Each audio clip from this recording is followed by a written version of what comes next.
Hi guys, welcome to our channel watch mysteries shorts. तो आज हम देखेंगे कोरियन मूवी फॉरगॉटन को। तो कहानी की शुरुआत एक कार से हुई जहां अचानक से एक लड़का जागा। इस लड़के का नाम जिन सेओक होता है। वो इस कार में अपने मॉम डैड और अपने बड़े भाई यूसेओक के साथ होता है। ये सब आज नए घर में शिफ्ट हुए हैं, मगर इस घर को देखने के बाद जिन सेओक को लगता है कि वो पहले से ही इस घर से जुड़ा हुआ है, लेकिन जिन सेओक इसे अपना वहम समझकर भूल जाता है। यही जिन सेओक बताता है कि उसका बड़ा भाई यूसेओक हर काम में काफी अच्छा है, लेकिन पिछले साल एक एक्सीडेंट में उसका लेफ्ट पैर खराब हो गया, जिस वजह से उसे लंगड़ा कर चलना पड़ता है। अब ये सब घर के अंदर आकर अपना सामान सेट करने लगते हैं। जिन सेओक का भाई घर में कैलेंडर लगाता है, जिससे हमें पता चलता है कि ये सारी कहानी साल 1997 में चल रही है। फिर यूसेओक जिन सेओक को बताता है कि हमें ये रूम शेयर करना है, क्योंकि इस घर के पुराने ओनर एक रूम में अपना कुछ सामान छोड़ गए हैं। इसके बाद यूसेओक नीचे चला जाता है। यही सामान रखने आया एक वर्कर जिन सेओक से बड़े अजीब तरह से पूछता है कि वो लड़का तुम्हारा बड़ा भाई है। जिन सेओक कहता है हाँ, वो मेरा बड़ा भाई। अब वो आदमी कुछ कहने वाला था, लेकिन तभी यूसेओक आकर उसे नीचे भेज देता है। अब रात में ये सब बैठकर डिनर कर रहे होते हैं। तब उनके डैड जिन सेओक को बताते हैं कि इस घर के पुराने ओनर ने हमें वो रूम खोलकर देखने से मना किया है। अब तभी जिन सेओक को उसी रूम से कुछ आवाज आती है, लेकिन बाकी सब सोचते हैं कि वो बिजली की आवाज थी, इसलिए कोई इस पर ध्यान नहीं देता। फिर अपने रूम में जब जिन सेओक आराम से गाना सुन रहा होता है, तो तभी उसे उसी रूम से आवाजें आने लगती हैं। जिन सेओक उस रूम के पास जाता है, वो रूम को खोलने वाला था, तभी उसका भाई यहाँ आ गया। जिन सेओक ने उसे बताया कि इस रूम से आवाजें आ रही थी, लेकिन अब जब यूसेओक ने कान लगाकर आवाजें सुनने की कोशिश की तो उसे कोई आवाज नहीं आई। यूसेओक जिन सेओक से कहता है कि तुम्हें कोई वहम हुआ होगा, इसलिए यूसेओक जिन सेओक को लेकर बाहर टहलने आ गया। ये दोनों आराम से खड़े थे, तभी इनके डैड का फोन आता है, जो कि यूसेओक को किसी काम से वापस घर बुलाते हैं। यूसेओक कहता है कि तुम यहीं रुको, मैं अभी आ रहा हूँ। इसके बाद यूसेओक यहाँ से जाने लगता है। तभी रास्ते में कुछ लोग उसे पकड़ लेते हैं। यूसेओक भागने की कोशिश करता है, लेकिन वो सारे आदमी यूसेओक को मारने लगते हैं। टहलते हुए जिन सेओक ये देख लेता है। वो अपने भाई को बचाने की कोशिश करता है, लेकिन वो आदमी यूसेओक को ब्लैक वैन में डालकर ले जाते हैं। जिन सेओक उस ब्लैक वैन की नंबर प्लेट पर लिखे नंबर्स को याद कर लेता है और तुरंत घर आकर अपने मोम डैड को बताता है कि यूसेओक किडनैप हो गया है। अब तभी जिन सेओक बेहोश हो जाता है।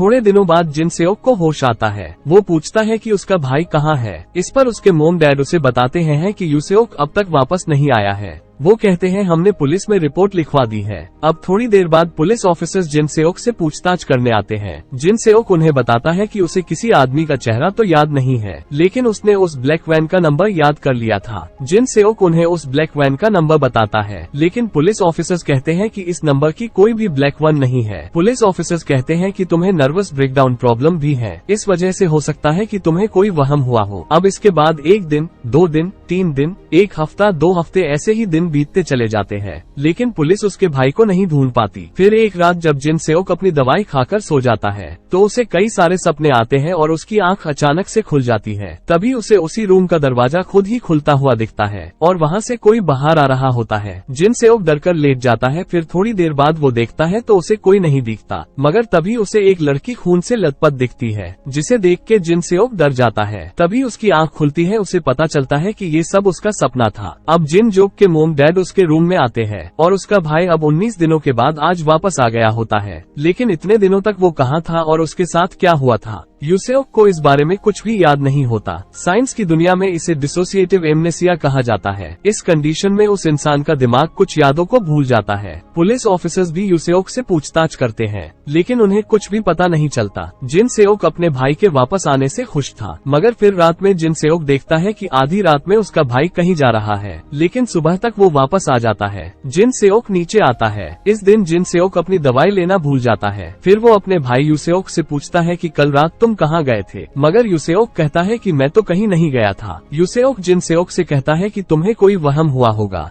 ये कहकर यूसेओक यहाँ से चला जाता है, लेकिन जिन सेओक को अब यूसेओक पर शक हो जाता है। अगले दिन रात में जिन सेओक पढ़ते हुए सो जाता है। तभी यूसेओक जागता है और फिर से कहीं जाने लगता है। तभी जिन सेओक भी जाग जाता है और यूसेओक का पीछा करता है। जिन सेओक देखता है कि उसका भाई यूसेओक अब बिल्कुल सही तरह से चल रहा है, जबकि पैर खराब होने की वजह से वो ठीक तरह से नहीं चल पाता था। अब तभी युसेओक गाड़ी लेकर कहीं और चला जाता है। जिन सेओक भी उसका पीछा करता है और देखता है कि युसेओक उन्हीं आदमियों से मिल रहा है जो कि युसेओक के मिसिंग होने पर पुलिस ऑफिसर्स बनकर उससे पूछताछ करने आए थे। जिन सेओक कंफ्यूज हो जाता है कि आखिर ये सब चल क्या रहा है। पहले तो उसका भाई किडनैप हुआ, फिर वो 19 दिनों बाद वापस आ गया, अब उसका पैर भी ठीक है और पुलिस ऑफिसर्स उसे बॉस कहकर पुकार रहे हैं। अब तभी युसेओक एक बिल्डिंग में ऊपर चला जाता है। जिन सेओक उसका पीछा करता है, लेकिन वही दोनों ऑफिसर्स जिन सेओक को देख लेते हैं। वो जिन सेओक को पकड़ने के लिए उसके पीछे पड़ जाते हैं। जिन सेओक उनसे बचकर भागता हुआ एक जगह आकर छुप जाता है। तभी युसेओक पीछे से आकर जिन सेओक को बेहोश कर देता है और वापस घर ले आता है। अगले दिन जिन सेओक जब जगता है तो अपने आप को घर में उसी जगह पाकर चौंक जाता है, लेकिन उसे सब कुछ याद होता है। वो युसेओक से दूर भागने लगता है। जिन सेओक बाथरूम में जाकर छुप जाता है और उससे कहता है कि तुम मेरे भाई नहीं हो, मैं सब जान चुका हूँ, कल रात मैंने तुम्हारा पीछा किया था। लेकिन युसेओक उसे बाहर बुलाता है और उसे पकड़कर कहता है कि तुम जो भी सोच रहे हो वो सब गलत है। वो कहता है कि वो पुलिस ऑफिसर्स, वो कैब जो भी तुमने देखा वो सब एक सपना था। युसेओक कहता है कि याद करो, कल तुम अपनी दवाई लेना भूल गए थे और इसीलिए तुम्हें कोई बुरा सपना आया होगा जिसे तुम सच समझ रहे हो। जिन सेओक को भी याद आता है कि कल वो दवाई लेना भूल गया था, इसलिए अब जिन सेओक को लगता है कि उसने कोई सपना ही देखा होगा। अब जिन सेओक अपनी दवाई लेता है। यू सेओक अब कहीं चला जाता है। तभी जिन सेओक को याद आता है कि उसने यू सेओक को कैब वाली बात तो बताई ही नहीं थी, तो यू सेओक को कैब वाली बात कैसे पता चली। इसलिए अब जिन सेओक समझ जाता है कि जो उसने देखा था वो सब सच था। अब तभी जिन सेओक की मोम घर वापस आ जाती है। जिन सेओक उन्हें सब कुछ बताता है, जिसे जानकर उसकी मोम भी चौंक जाती है। जिन सेओक अपनी मोम से कहता है कि अगर वो दोबारा रात में बाहर जाता है तो मैं डैड के साथ उसका पीछा करूंगा और तब सारा सच सामने आ जाएगा। अब ये कहकर जिन सेओक अपने रूम में चला जाता है। तभी जिन सेओक को उसी रूम से आवाजें आने लगती हैं। जिन सेओक अब उस रूम में जाता है और रूम के अंदर उसे यू सेओक दिखता है जो कि फांसी पर लटका होता है। तभी जिन सेओक की आंख खुलती है और ये भी उसका एक सपना होता है, लेकिन अब जिन सेओक को उसकी मोम की फोन पर बात करने की आवाज आती है। जिन सेओक उनकी बातों को सुनता है और इस बार उसकी मोम का बिहेवियर बिल्कुल ही अलग होता है। वो युसेओक से फोन पर बात करते हुए उसे सब कुछ बता रही होती है, जो भी जिन सेओक ने उन्हें युसेओक के बारे में बताया था। और ये सुनकर जिन सेओक के होश उड़ जाते हैं। तभी उसकी मोम को एहसास होता है कि कोई उनकी बातें सुन रहा है, इसलिए जिन सेओक तुरंत छुप जाता है, लेकिन उसकी मोम उसके रूम में जाने लगती है। ये देखकर जिन सेओक घर के बाहर जाकर खिड़की से किसी तरह अपने रूम में आ जाता है। उसकी मोम उसे बेड पर सोता हुआ समझकर चली जाती है। तभी जिन सेओक जागता है, लेकिन यहाँ आता है एक ट्विस्ट, क्योंकि उसकी मोम वही खड़ी होती है और उन्हें सब पता होता है, लेकिन वो वापस नीचे चली जाती है। जिन सेओक अब खिड़की से बाहर कूदकर इस घर से भागने लगता है। तभी बाहर उसे उसके डैड मिलते हैं और फिर उसकी मोम भी बाहर आ जाती है। जिन सेओक समझ चुका था कि इन सब में से कोई भी उसकी फैमिली का हिस्सा नहीं है, इसलिए वो यहाँ से भागने लगता है। जिन सेओक भागता हुआ एक पुलिस की गाड़ी के सामने आ जाता है और फिर वो पुलिस स्टेशन पहुँच जाता है। यहाँ आकर वो पुलिस ऑफिसर्स को सारी सिचुएशन बताता है और कहता है कि उन सभी लोगों ने मुझे अपने घर में एक तरह से कैद करके रखा था और वो मेरी फैमिली होने का दिखावा कर रहे थे। लेकिन पुलिस ऑफिसर्स जिन सेओक की बातों पर विश्वास नहीं करते। वो लोग जिन सेओक की इन्फॉर्मेशन निकालते हैं और कहते हैं कि किसी ने भी तुम्हारी मिसिंग रिपोर्ट नहीं लिखवाई है। पुलिस ऑफिसर्स की इन्फॉर्मेशन के हिसाब से वो कहते हैं कि तुम्हारा जन्म 1977 में हुआ था, इस हिसाब से तुम 40 साल के हो। लेकिन ये सुनकर जिन सेओक कहता है कि वो तो 20 साल का है, क्योंकि ये साल 1997 चल रहा है। मगर ये सुनकर स्टेशन में बैठे सभी लोग हंसने लगते हैं और उसे बताते हैं कि ये साल 2017 चल रहा है। ये सुनकर जिन सेओक चौंक जाता है। वो अपने आप को मिरर में देखता है और हमें पता चलता है कि असल में जिन सेओक 40 साल का एक आदमी है, जो कि अब तक अपने आप को 20 साल का समझ रहा था। और इसी वजह से घर शिफ्ट करने के दौरान वो आदमी जिन सेओक से पूछ रहा था कि युसेओक उसका बड़ा भाई कैसे हो सकता है, क्योंकि युसेओक जिन सेओक से छोटा है। और अब सारी सच्चाई जानने के लिए जिन सेओक वापस उसी घर में जाता है। जिन सेओक सबको बाहर आने के लिए कहता है, लेकिन कोई बाहर नहीं आता। फिर जिन सेओक उसी रूम में जाता है जिसे देखने से उसे मना किया गया था। जिन सेओक देखता है कि यहाँ किसी मर्डर सीन को रिक्रिएट किया गया है। इसके बाद वो तीनों भी यहाँ आ जाते हैं, जो कि जिन सेओक की फैमिली होने का दिखावा कर रहे थे। जिन सेओक उनसे पूछता है कि तुम सब कौन हो और ये सब क्या हो रहा है। इस पर वो आदमी जो युसेओक होने का दिखावा कर रहा था, वो जिन सेओक को बताता है कि आज से 20 साल पहले 1997 में इस रूम में एक माँ और बेटी का मर्डर हुआ था और ये केस पूरी मीडिया में फैला हुआ था। पुलिस ऑफिसर्स किलर को ढूंढने की पूरी कोशिश कर रहे थे, लेकिन वो पुलिस ऑफिसर्स किलर को नहीं ढूंढ पाए। धीरे धीरे समय बीतता गया और लोग इस घटना को भूल गए, लेकिन विक्टिम की फैमिली ने हार नहीं मानी। उन्होंने दूसरे लोगों को इस केस को सॉल्व करने का काम दिया। इस आदमी ने इस केस को सॉल्व किया और 20 सालों बाद उस किलर को ढूंढ लिया, और वो किलर जिनसेओक था। यानी जिनसेओक ने ही उन माँ बेटी का इस रूम में मर्डर किया था। युसेओक यानी इस आदमी ने जिनसेओक को पकड़ा और काफी टॉर्चर किया, लेकिन जिनसेओक ने अपना गुनाह कबूल नहीं किया और वो लगातार यही कहता रहा कि उसने कोई मर्डर नहीं किया है। इसके बाद युसेओक ने एक साइकियाट्रिस्ट को हायर किया, जो कि वही है जिन्होंने जिनसेओक के डेड होने का नाटक किया है। उन्होंने युसेओक यानी इस आदमी को बताया कि जिनसेओक की उस समय की मेमोरी इरेज हो गई है जब इसने उन माँ बेटी का मर्डर किया था। साइकियाट्रिस्ट ने युसेओक को बताया कि हम उसकी मेमोरी को वापस ला सकते हैं अगर हम वही सारी चीजें फिर से दोहराएं। जिसके बाद साइकियाट्रिस्ट ने जिनसेओक को बेहोश करके उसे हिप्नोटाइज किया और उसे 1997 की यादों में वापस भेज दिया। जिसके बाद इन्होंने सारी चीजें फिर से दोहराई। इस आदमी ने जिनसेओक के भाई होने का दिखावा किया और जब जिनसेओक दोबारा जागा तो हिप्नोटाइज होने की वजह से उसे लगने लगा कि कार में बैठे लोग उसकी फैमिली है। युसेओक बताता है कि सारी चीजें ठीक रही थी, हमने उस मर्डर सीन को रिक्रिएट भी कर लिया था और उस रात जब बारिश हो रही थी तो युसेओक जानबूझकर जिनसेओक को बाहर लेकर गया, क्योंकि जिस रात जिनसेओक ने उस रूम में माँ और बेटी का मर्डर किया था तो वैसी ही तेज बारिश हो रही थी। लेकिन उस रात एक गलती हो गई, क्योंकि घर आते वक्त असली पुलिस ऑफिसर्स ने युसेओक को धोखाधड़ी करने के लिए पकड़ लिया और जिनसेओक को लगा कि युसेओक किडनैप हो गया है। बाद में सारी चीजें बिगड़ गई। 19 दिनों बाद जब युसेओक जेल से बाहर आया तो तब उसने देख कि अब वैसी बारिश लंबे समय तक नहीं होने वाली, इसलिए अब इन सबको इंतजार करना पड़ेगा ताकि वो जिनसेओक की मर्डर की मेमोरी को वापस ला सके। लेकिन इसी इंतजार के बीच जिनसेओक को अब सब पता चल गया है। युसेओक सब बताने के बाद जिनसेओक को कहीं ले जा रहा होता है, लेकिन जिनसेओक गाड़ी से बाहर कूद जाता है और बचकर भागने लगता है। युसेओक जिनसेओक का पीछा करता है, लेकिन बीच में ही उसकी गाड़ी का एक्सीडेंट हो जाता है, जिससे युसेओक वही जख्मी होकर बेहोश हो जाता है। जिनसेओक बचकर निकलने लगता है, तभी एक गाड़ी आकर उसे भी ठोक देती है। जिनसेओक भी बेहोश हो जाता है। गाड़ी का ड्राइवर तुरंत उतरकर पुलिस को कॉल करता है, जिसके बाद जिनसेओक हॉस्पिटल पहुंच जाता है। जिनसेओक की जान बच जाती है और इसी के साथ ही उसे उसकी भूली हुई मेमोरी याद आती है और हमें पता चलता है कि आज से 20 साल पहले जब जिनसेओक अपनी असली फैमिली के साथ कहीं जा रहा था तो उनकी कार का एक्सीडेंट हो गया और एक्सीडेंट की वजह से जिनसेओक के रियल मोम डैड मर गए। जिनसेओक की जान बच गई, लेकिन उसका भाई 6 महीने बाद भी हॉस्पिटल में ही एडमिट था। डॉक्टर ने जिनसेओक से कहा कि अगर हमने तुम्हारे भाई की सर्जरी नहीं की तो वो भी मर जाएगा,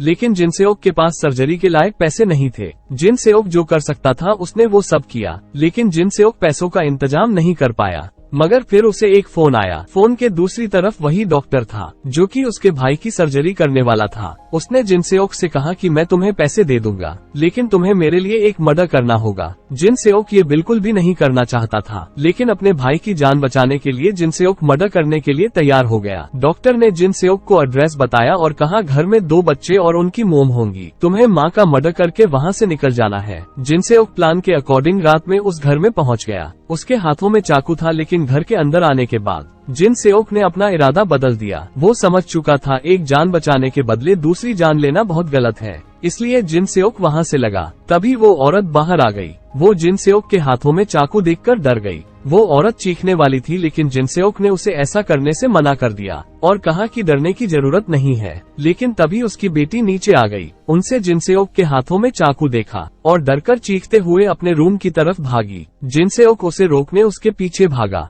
इसी भगदड़ में जिनसेओक के हाथों से वो चाकू उस लड़की के लग गया और लड़की तड़प कर उस रूम में मर गई। तभी उसकी माँ ऊपर आई और अपनी बेटी को मरा हुआ देखकर चीखने लगी। जिनसेओक ने न चाहते हुए भी उन्हें रोकने के लिए उनके चाकू मार दिया। इस तरह दोनों माँ बेटी मरी गयी। जिनसेओक को काफी दुख हुआ। एक तरह से वो भी आज अंदर से मर चुका था। अब जिनसेओक इस घर से जाने लगा। तभी एक छोटा लड़का बाहर आया और पूछने लगा कि मेरी मोम कहाँ है। जिनसेओक ने उस बच्चे से कहा कि अपने बेड पर जाकर गिनती गाने लगो, तुम्हारी मोम वापस आ जाएगी। वो मासूम बच्चा वैसा ही करने लगा। जिनसेओक घर से निकल गया और अगले दिन डॉक्टर के पास गया, लेकिन डॉक्टर को उनके बेटे ने फोन करके बताया कि उसकी माँ और बहन सांस नहीं ले रही हैं। डॉक्टर ये सुनकर समझ गए कि जिन सेओक ने उनकी बेटी को भी मार दिया है, जो कि डॉक्टर कभी नहीं चाहते थे। दरअसल डॉक्टर भी अपनी जिंदगी से परेशान थे। वो जिन सेओक पर गुस्सा करते हुए कहते हैं कि मैं अपने बच्चों को लेकर एक नई जिंदगी शुरू करने वाला था, लेकिन उसके पास पैसे नहीं थे, इसलिए वो अपनी वाइफ का मर्डर करवाकर उसके इंश्योरेंस के पैसों से उस घर को छोड़कर अपने बच्चों को लेकर निकल जाता।